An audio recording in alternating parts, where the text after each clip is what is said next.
Howdy and welcome to another episode of the Spaghetti Westerns podcast. This is season 4, episode 5, number 90. This is our special Fistful of Dollars episode. So we'll also talk about Jose Pepe Calvo and whatever became of section.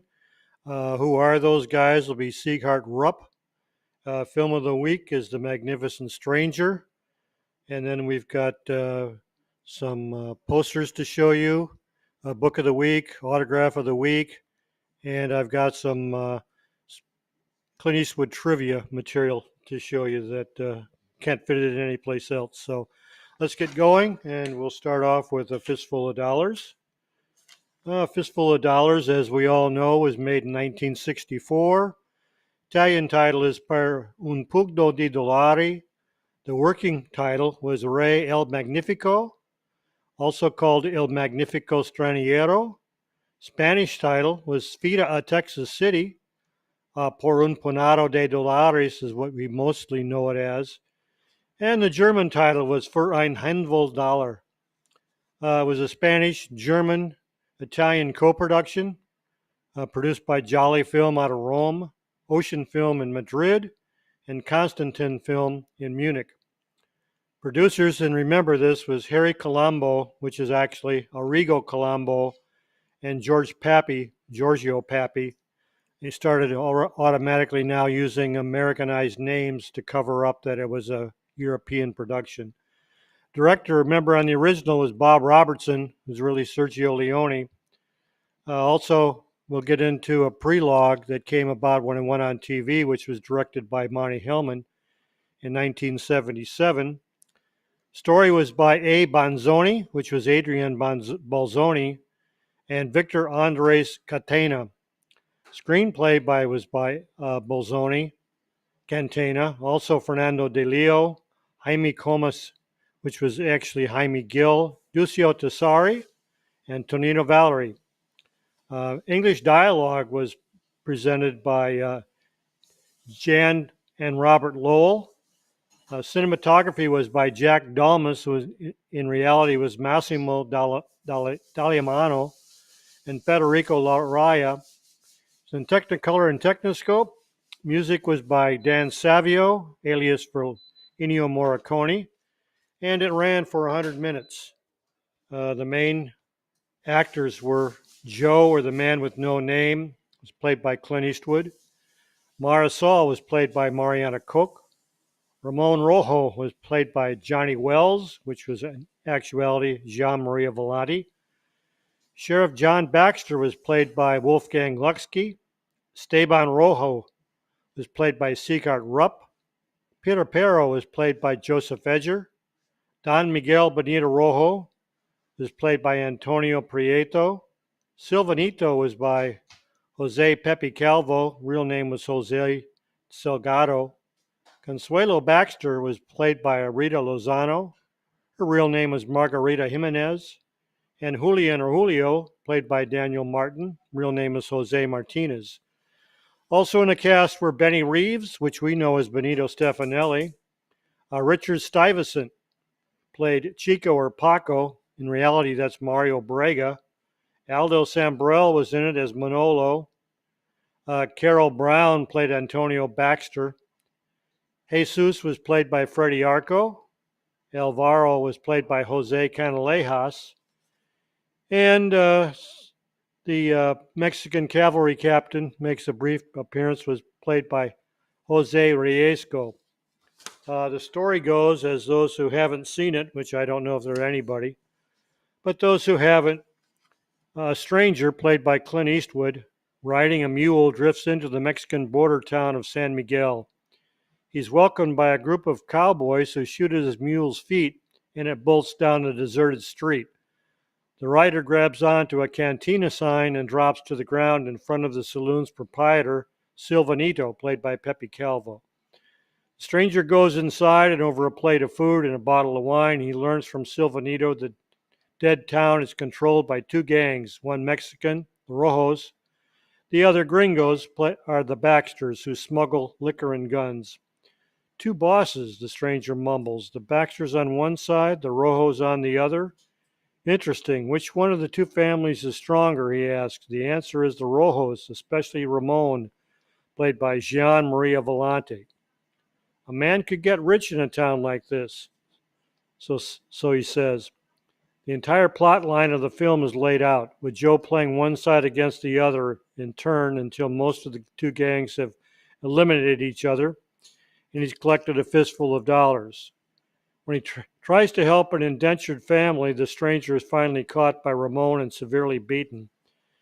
With the help of the local coffin maker, named Pirapiro, played by Joseph Edger, he manages to escape and recovers in an abandoned mine. Ramon Rojo suspects the Baxters of hiding the stranger and sets their house on fire, killing all of them as they try to escape.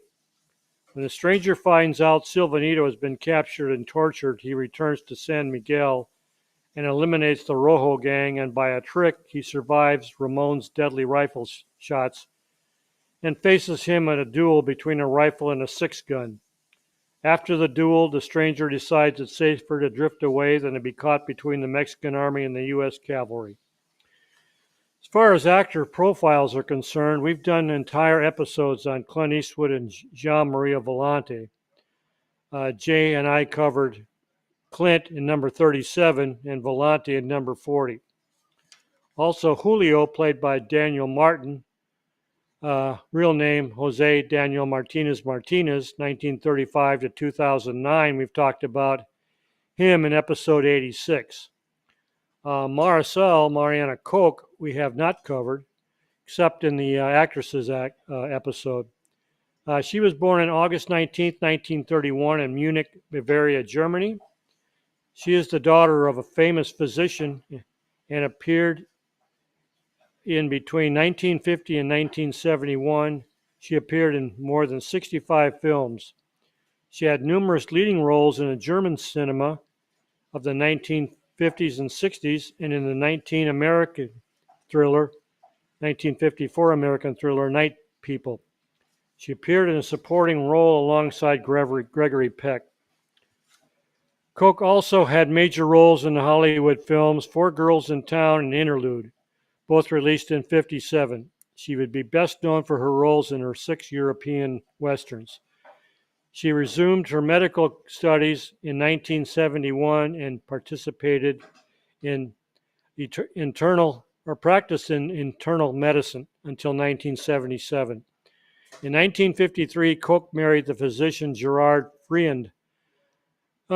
He lived from 1922 until 2008. She divorced him in 1973, and the couple had 2 sons. As far as the film overview, remember this is a film which shows 2 strong women portrayals. Consuelo Baxter is actually the head of the Baxter gang, and Marisol stays strong to protect her family from Ramon and his gang, who continued to abuse her family, who actually represent the Holy Family, Mary, Joseph, and Jesus. The innkeeper represents the typical suppressed townsman who has seen his business ruined but continues to exist the best he can. He only can be pushed so far and stands up for Julio and Jesus when he sees Ramon's men hassle him during the exchange. When the man with no name backs his play, Ramon tells his men to back off. Like all bullies, Ramon respects strength and bravery when he is confronted by it. The coffin maker Pirapiro represents the businessman who makes lemonade out of lemons and is the busiest man in town. As far as trivia is concerned, we have the original title was Rey El Magnifico, then changed to The Magnificent Stranger and released as Fistful of Dollars.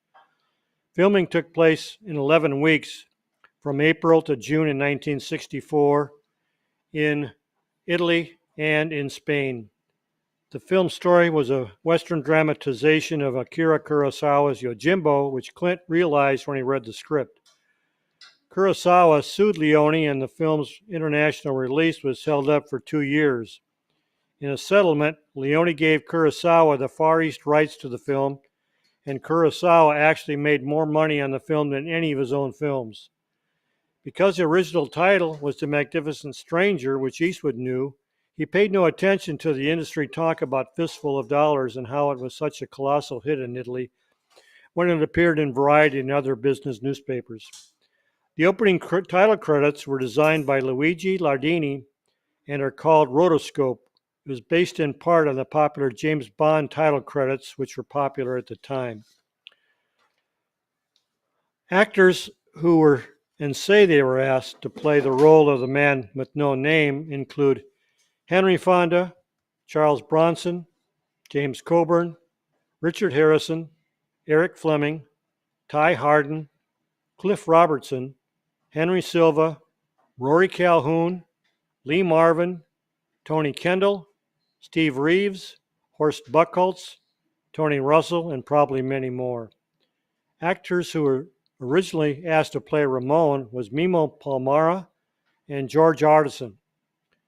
When Fistful was first shown on U.S. television in 1977 on ABC TV, a network executive ordered the creation of a new prologue directed by Monty Hillman to give a moral justification for the lead character's killings. A prison warden, Harry Dean Stanton, commutes the man with no name sentence if he goes to San Miguel and restores order to the town. Neither Eastwood nor Leone participated in this new sequence. The man with no name is seen only from the rear, and he's much shorter than the other actors, which is a dead giveaway. This new sequence, like I said, is seen from the rear only, but stock footage of Eastwood's eyes are inserted in different sections of the prologue. It can be found on YouTube. It's also in the special edition DVD and later Blu-ray releases, along with an interview with Harry Dean Stanton about its making and sourcing from a Betamax copy of the ABC American TV broadcast. As far as film locations are concerned, Cinecittà Studios in Rome was used for the interior shots. The opening scene at the well and the location of the so-called small house is in San Jose, Spain, and today it's called Cartillo El Sotillo and is now a hotel. Both houses are still there, but the well is gone. The interior, when the man with no name rescues Marisol, is filmed here and still looks much the same. I'm sure also everyone has heard about the story where the man with no name rides into Miguel and sees the noose hanging from the tree. In actuality, Leone found a tree he wanted for the scene, but it was in a person's front yard. He told the man who owned the property he was with the road department and the tree had to be removed for safety reasons. The man said okay, and Sergio had a crew remove the tree and transplant it on the edge of Los Albaricocas and hung a noose from the limb, and the scene is shown when Clint rides into town and looks up at the noose. Golden City was used as the town set and is an empty field today. The other scenes, the Mexican part, is shown in Los Albaricocas in Spain. Golden City was used as a town set and, like as I said, is an empty field today. The Rojo Hacienda was filmed at Casa de Campo property in Madrid, which was an historical site and today is a restaurant. The wall with the 3 arched doors is still there inside the restaurant. At certain times when the Baxter House is in view, a building can be seen in the distance on the right side. This is the castle Manzanares El Real. The massacre at the river was filmed at River Alberque at Aldea del Fresno, Spain. The ride to the small house was filmed in Rambla del Indalcio, where the ride back from the small house was filmed in Rambla de Lanojar, and the parking structure now in Mini Hollywood. The abandoned mine scene was filmed at Girote del Salone in Italy. As far as the costumes are concerned, the boots, the blue jeans, the shirt, the snake pistol grips and holster rig, and a vest and poncho were supplied by Clint Eastwood and bought at Western Costume and brought over by Clint. See episode 2 of TV's Rawhide incident at Alabaster Plain to see how Rowdy acquired the gun with the coiled snake grips. The hat and the cheroots made by DiNobili and are called Toscanos were supplied by Sergio Leone. Leone rejected the poncho that Clint had brought over, and another was purchased in Spain and credited to being found in an open marketplace by stuntman Francisco Barolado.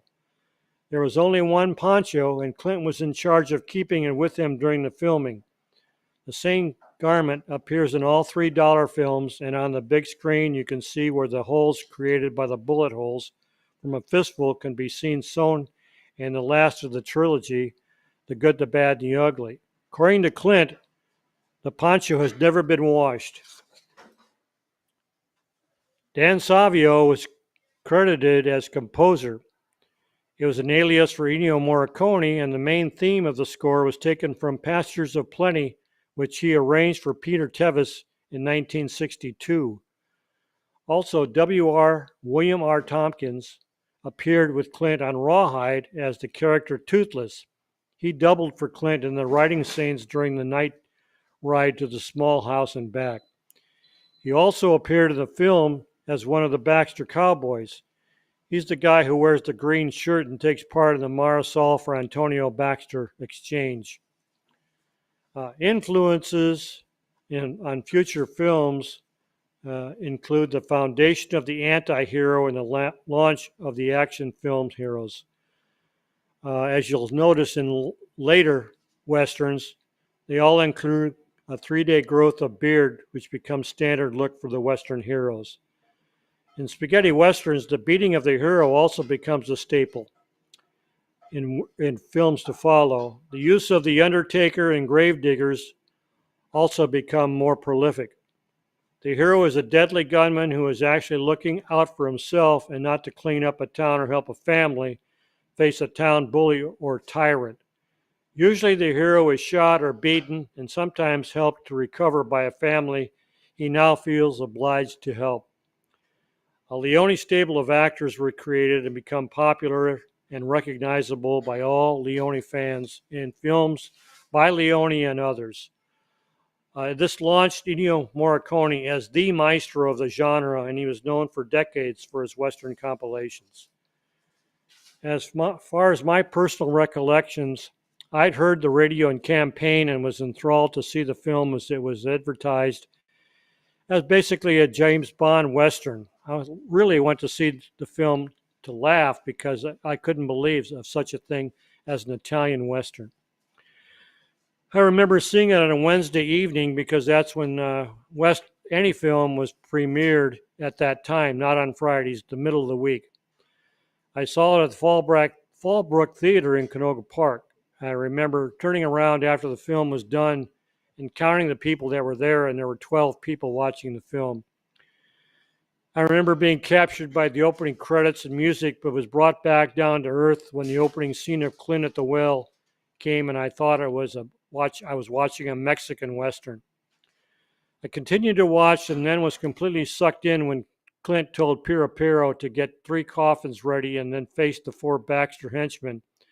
This scene opened my eyes, and his reply to Pero that it was his mistake, 4 coffins, that dark humor hooked me in.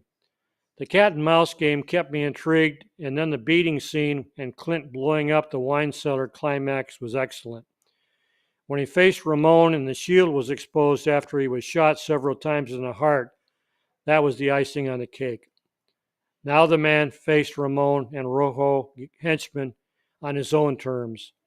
The final showdown with Ramon and the repeating of the Mexico saying, when a man with a 6-gun meets a man with a rifle, was repeated back at Ramon and climaxed this very new Western kind of hero and style. I was hooked on European Westerns, although I didn't think there were any more that were made. Come to my surprise, there were 635 or more European Westerns made in the decades 65 to 75, but did not learn that till several years later. Okay, let's move on and talk about whatever became of Esteban Rojo, which was Sigart Rupp.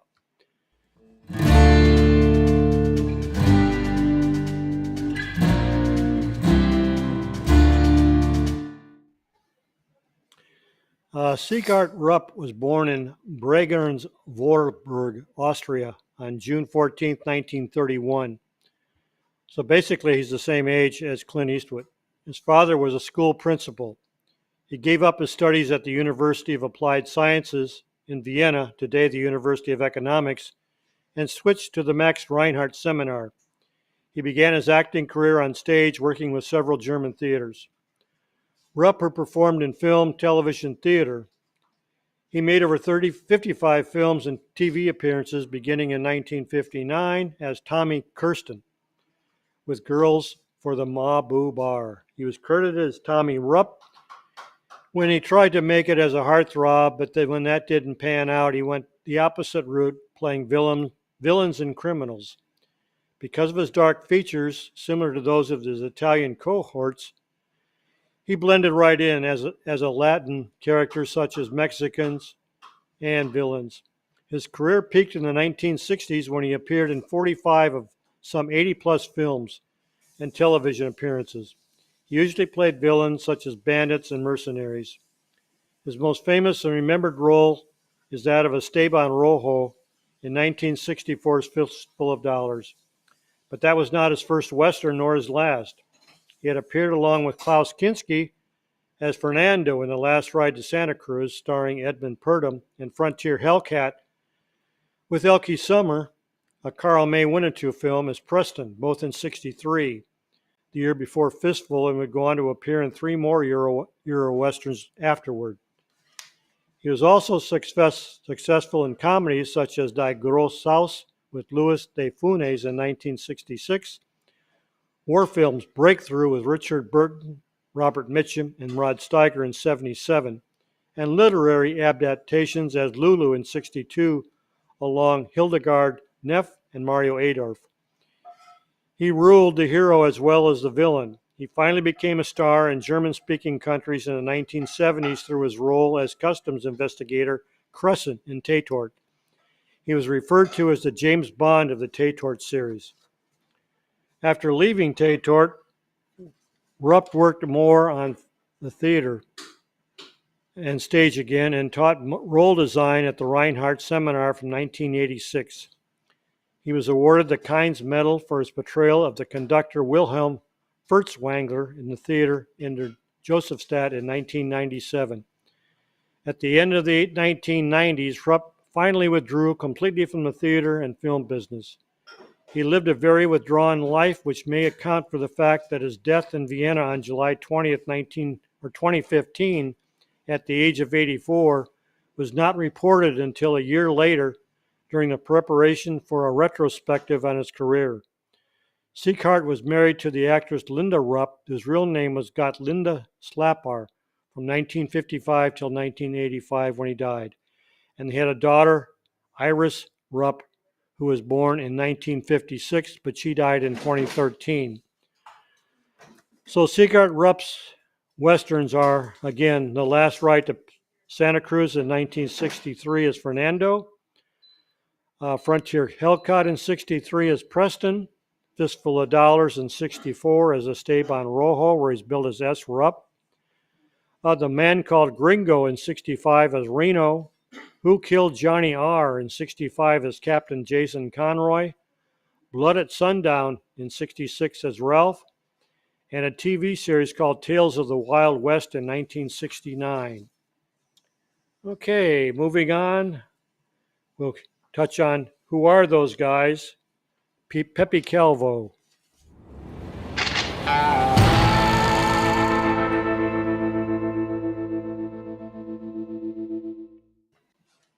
Okay, Pepe Calvo played Silvanito in Fistful of Dollars. He was born Jose Calvo Salgado in Madrid, Spain on March 3, 1916. He made around 150 appearances, mostly in films between '52 and '80. He entered films in 1952 and was prolific as an actor throughout the 1950s and '60s. He made many appearances in crime dramas, often with a historical theme, and appeared in 20 Western films.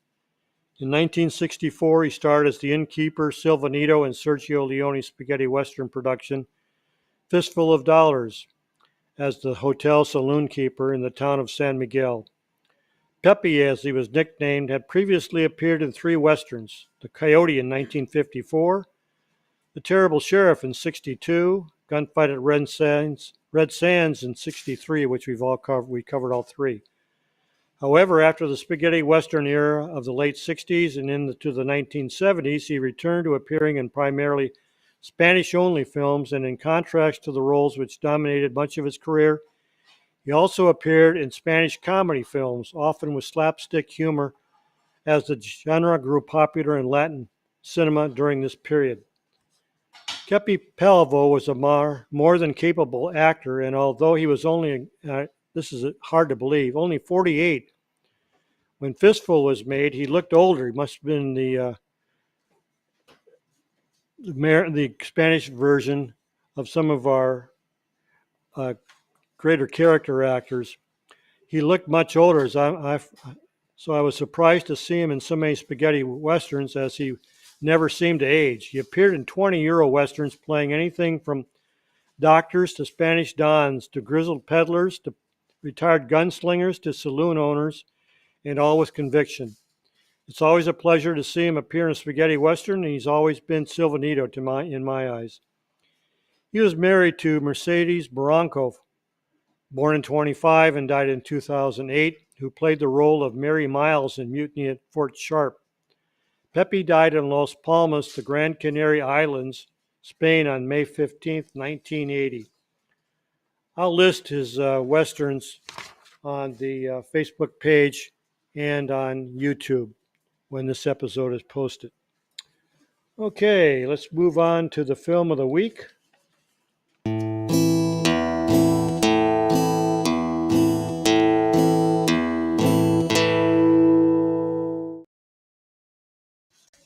Okay, this is the Magnificent Stranger. I'm sure most of you have heard of this, but know little about it or anything about its release or how it relates to Fistful of Dollars. It was originally titled Il Magnifico Straniero. Also, Maladet Gringo was the German and Spanish title. Also, El Magnifico Estranero in Spain, and The Magnificent Stranger in English. Actually, this was a 1966 Italian film co-production of Jolly Film and Avis Film from Rome and Munich. Producers were Murray Benson and Bernard Kowalski. The directors credited were Herschel Doherty and Just Addis. Screenplay was by Richard Carr and David Lang. Cinematography was by Howard Schwartz. It was black and white and then colorized. Music was by Dmitry Tiomkin, Rudy Shager, and songs included Rawhide, sung by Frankie Lane. It ran 94 minutes, and you're saying, what the heck is he talking about? Well, actually, this was 2 episodes of Rawhide that were taken and joined together and released as a single film. The cast included Clint Eastwood as Rowdy Yates. I don't know if they used Rowdy Yates as his character name, dubbed it in, or just discarded any use of the name Rowdy Yates. Joseph Hoover played Sam Jefferson. Lewis Hayward played John Tasker. Paul Berniger played Wishbone. Don Barry was in it as Grist. Robert Donner played Tolan. Robert Wilkie was in it as Sheriff McVeigh. Slim Pickens was in it as Sheriff McKay.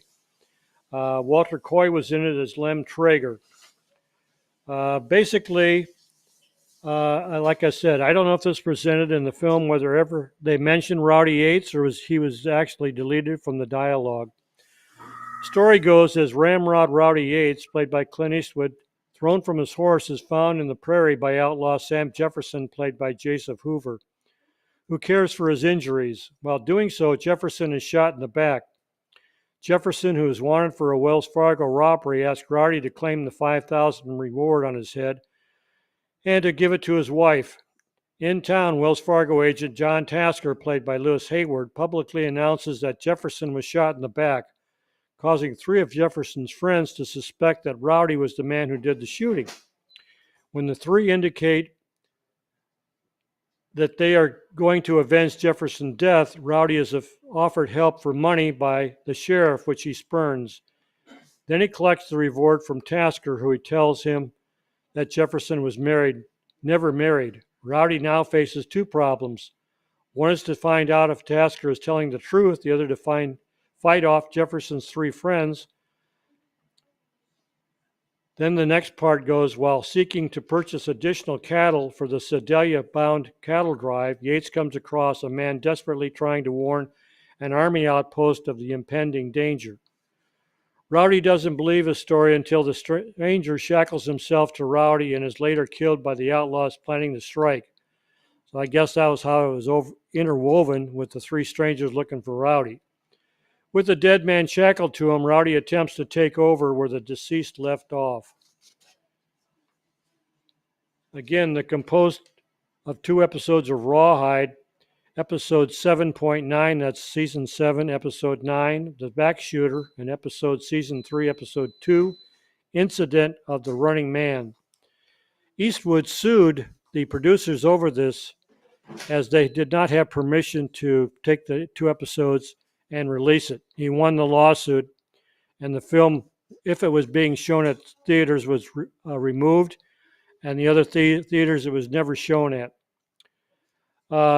There apparently was a 45 released of the song of Rawhide, sung by a singer called Cifiello, under the name of Ray Silvo. His real name was Enzo Cifiello. I can find no information about him other than he was a member of a band called E Meteors during the middle 60s. He's the father of singer Enrico Cifiello. Cifiello also did a legitimate song in Kill or Be Killed where he sings Must Go, and that film was released in 1966. The only actor profile I'm going to go over is Lewis Hayward, as he was in another spaghetti westerns. But Lewis Charles Hayward was born in Johannesburg, South Africa on March 19, 1909. Lewis was educated in France and England, including Letmere Upper School in Hammersmith, London. He spent some time managing a nightclub but wanted to act and bought into a stock company.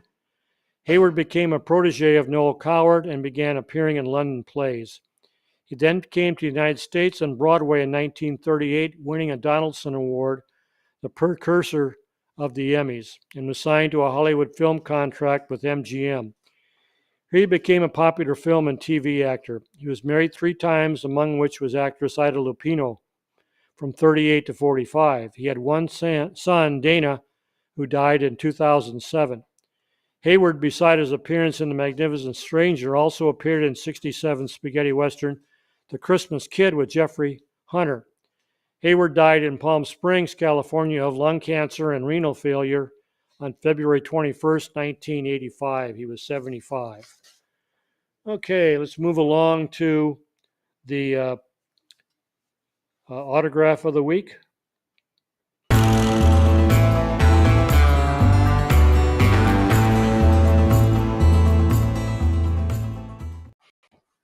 Okay, autograph of the week.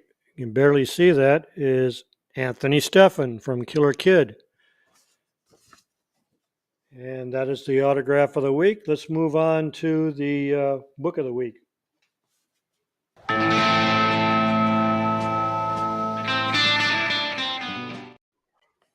Okay, I may have shown this before, but for you newbies, this is called Italo Western and More. It's a self-published book. It's by, as you can see, I'll have to read the guy's name, Felix Holbrook Ponce. It's not in German, you suppose. It's in English, and it's a condensation, no pictures, but films, casts, a little review by him of all the major spaghetti westerns. It came out in 2021. It's 175 pages long, and for you who want an overview of the genre, that's an easy one to pick up. It's pretty cheap, still available. And you might use it when you're looking for films on YouTube or Amazon to buy and have no idea what they're talking about. But that's the book of the week. Okay, let's go to the news of the week, and then we'll get. Oh, I'm sorry. Let's go into the CD of the week.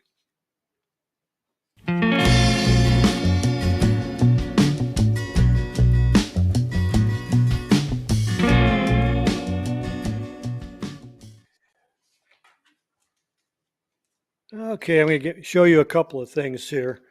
Actually, uh,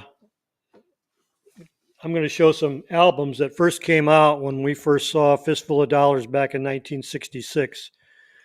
For those who don't remember, it was made in 64, but it wasn't released until 66 here in the States. And then it was such a big hit that they released for a few dollars more in The Good, the Bad, and the Ugly within the next year. But we ran out of the theater looking for soundtracks for this film and could not find any place. So what we did eventually find was Hugo Montenegro's copy of the three soundtracks, which was great because we didn't know there were two more coming until we found this and found out that there were more than just the one, even though the advertisement said this is the first motion picture of its kind. It won't be the last.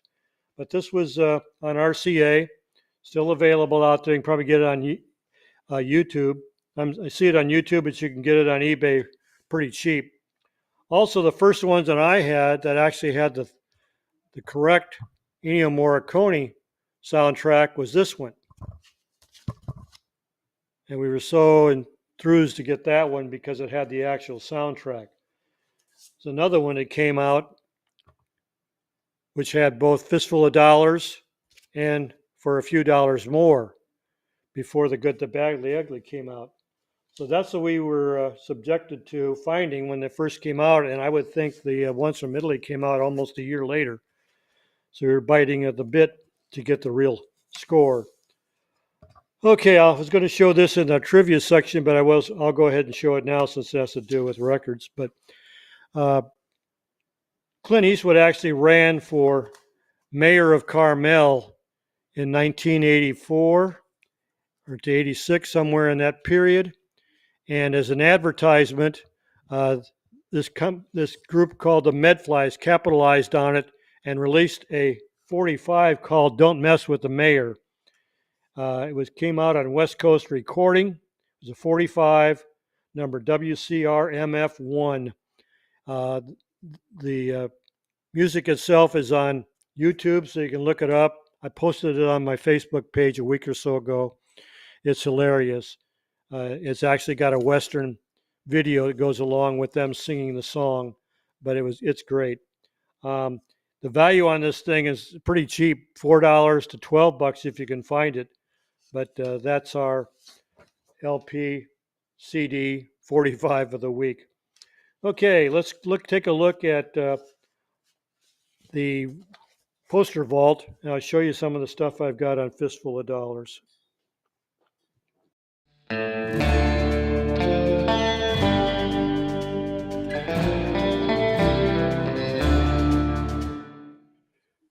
Okay, here's the American ad mat, actually in color, and this one's pretty thick. Pictures, actual ad mats that they cut out and put in the papers to advertise the film. Now, remember when this came out, no one knew that it was going to be the hit it was. So the original posters on this were very generic, and the German is one of the worst. It's just a hand with a gun. As you can see, the gun is not vintage. It's just something that they found in the studio as a prop. They came out later with a great poster on a re-release.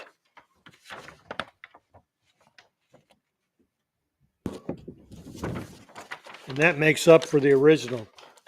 I've also got another one, quick one here I'll show you from Argentina.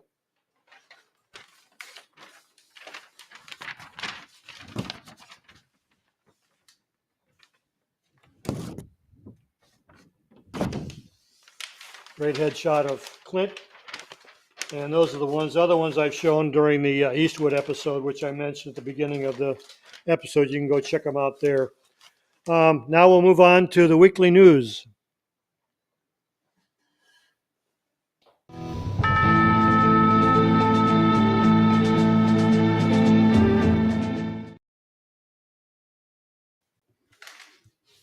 Oh my God.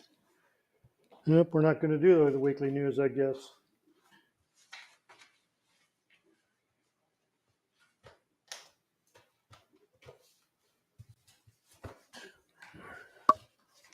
Bear with me a second.